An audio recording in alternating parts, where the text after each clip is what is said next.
Olá, como desligar seus alto-falantes do PSR 670? Primeiro vocês vão em função, aí dá um entre, aí vai girar aqui,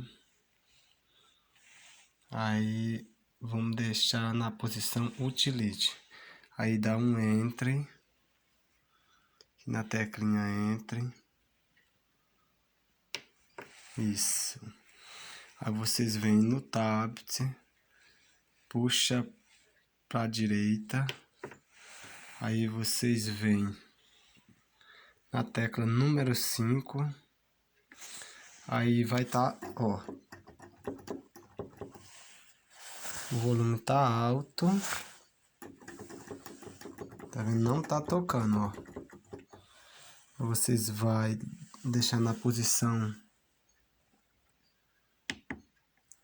on tá tocando, ó. Aí puxa para posição off, aí não vai tá tocando. Então é isso aí, gente.